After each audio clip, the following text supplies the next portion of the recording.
Line Kashmir honey, அழகும் வாசனையும் கமழும் காஷ்மீர் லயன் காஷ்மீர் ஹனி. அசல் தேன் அசந்தேன். கடலூர் மாவட்டத்தில் உள்ள அரசகுழி கிராமத்தைச் சேர்ந்த மாணவர் ஜெயசூர்யா. இவர் அப்பகுதியில் உள்ள கல்லூரியில் பிகாம் படித்து வந்தார். கடந்த மே 18 பைக்கில் சென்றபோது சாலை விபத்தில் மரணமடைந்தார்.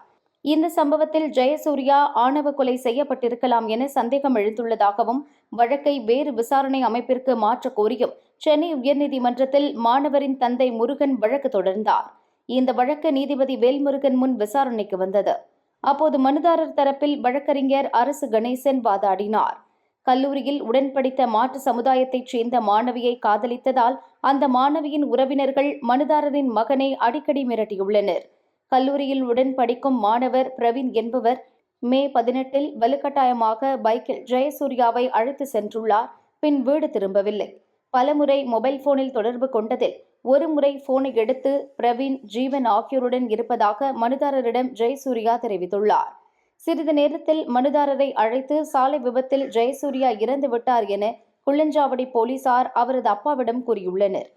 மரணத்தில் சந்தேகம் இருப்பதாக புகார் அளித்தும் போலீசார் மெத்தன போக்குடன் உள்ளனர்.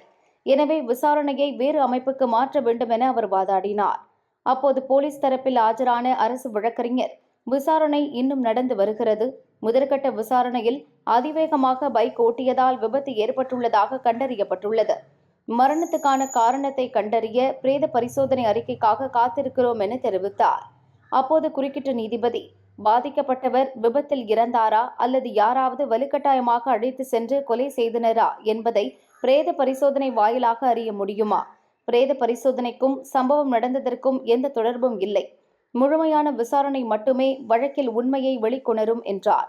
பின் நீதிபதி வேல்முருகன் பிறப்பித்த உத்தரவில் கூறியிருப்பதாவது: தமிழகத்தில் ஆணவ கொலைகள் தொடர்ந்து அதிகரித்து வருகின்றன. ஆனால் துரதிருஷ்டவசமாக இதுபோன்ற குற்றங்களுக்கு முற்றுப்புள்ளி வைக்கப்படவில்லை. ஆணவ கொலை அதிகரித்து வந்தாலும் உண்மை வெளியில் வருவதில்லை.